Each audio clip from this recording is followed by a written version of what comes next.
आज मैं आपको एक ऐसी सच्ची कहानी सुनाने जा रहा हूं जो कुरान में बयान हुई और जिसे सुनकर इंसान का ईमान ताज़ा हो जाता है। ये कहानी है अस्हाब कहफ की। ये वाक़या बयान हुआ है सूरह अल कहफ में।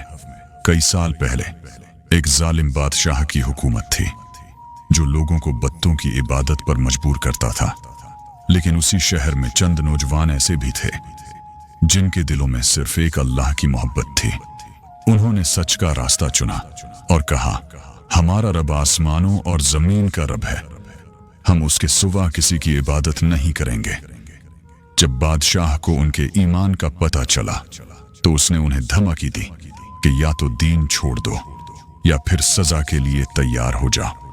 ये नौजवान डर गए, लेकिन उन्होंने अल्लाह पर भरोसा किया और शहर छोड़कर एक गार की तरफ निकल गए।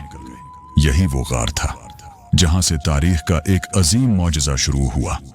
उन्होंने दुआ की, ऐ हमारे रब, हमें अपनी रहमत अता फरमा और हमारे काम को आसान बना दे। अल्लाह ने उनकी दुआ कबूल की और उन्हें एक गहरी नींद में सला दिया। ये नींद आम नहीं थी, ये अल्लाह का मौजज़ा थी। वो नौजवान एक दिन, 2 दिन नहीं बल्कि 309 साल तक सोते रहे। कुरान में आता है और वो अपने गार में 300 साल रहे और 9 साल मजीद बढ़ गए। सूरह अल कहफ। उनके साथ एक वफादार किताबी था जो गार के दरवाजे पर पहरा दे रहा था। जब वो बीदार हुए तो उन्हें लगा जैसे वो सिर्फ एक दिन या उससे भी कम सोए हों। उन्होंने आपस में कहा, कितनी देर सोए रहे? किसी ने जवाब दिया, 1 दिन या शायद उससे भी कम। फिर उन्होंने अपने एक साथी को शहर भेजा कि वो खाना ले आए। लेकिन जब वो शहर पहुंचा तो सब कुछ बदल चुका था।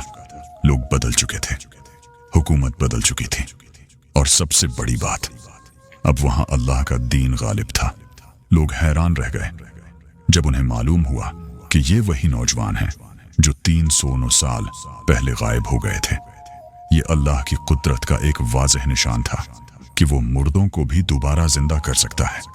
अस्हाब कहफ हमें ये सिखाते हैं कि अगर हम सच और ईमान के रास्ते पर साबित कदम रहें तो अल्लाह हमारी हिफाजत खुद करता है, चाहे हालात कितने ही मुश्किल क्यों ना हों। आज के दौर में भी हमें अपने ईमान की हिफाजत करनी है और हर मुश्किल में अल्लाह पर भरोसा रखना है। आखिर में सोचें, अगर चंद नौजवान अल्लाह के लिए सब कुछ छोड़ सकते हैं तो हम क्या कर रहे हैं? अगर आपको ये वीडियो पसंद आए तो लाइक करें और चैनल को सब्सक्राइब जरूर करें। अल्लाह हमें सच्चा ईमान अता फरमाए। आमीन।